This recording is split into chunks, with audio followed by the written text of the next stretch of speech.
இனிமேல் birthday cake வெட்டாதீங்க. தென்னிந்தியாவில் இருக்கிற எல்லா ஃபேமஸ் பேக்கரி கடையிலையும் ஒரு 235 கேக் சாம்பிள் கலெக்ட் பண்ணாங்க.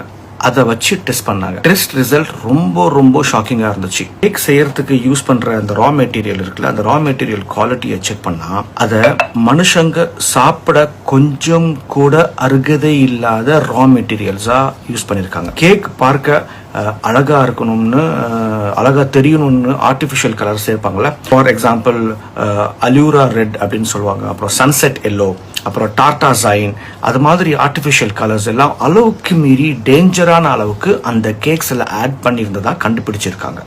அது ரொம்ப டேஞ்சர். இந்த ஆர்டிஃபிஷியல் கலர்ஸ் எல்லாம் யூரோப்ல வந்து பேன் பண்ணியிருக்காங்க. அப்போ இந்தியால எப்படி அலோவ் பண்றாங்க, ஏன்? அது ஒரு பெரிய கொஸ்டின் மார்க். இன்னும் சொல்ல போனா கேன்சர் நோயை நம்மளே கொண்டு வந்துருவோம். அந்த மாதிரி அது அவ்வளோ அளவுக்கு அது டேஞ்சர். உங்கள் உடம்பை நீங்கள் பார்த்துக்குங்க.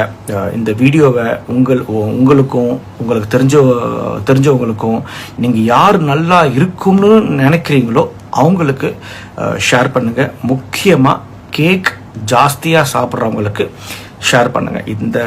இந்த அவேர்னஸ் எனக்கும் பொருந்தும், என்ன மாதிரி கேக் லவர்ஸ்க்கும் நிறைய பேருக்கு பொருந்தும். இனிமேல் கேக் சாப்பிட்றதா இருந்தால் ரொம்ப கேர்ஃபுல்லாக நீங்கள் சாப்பிட்றது என்னுடைய advice. Take care of your health.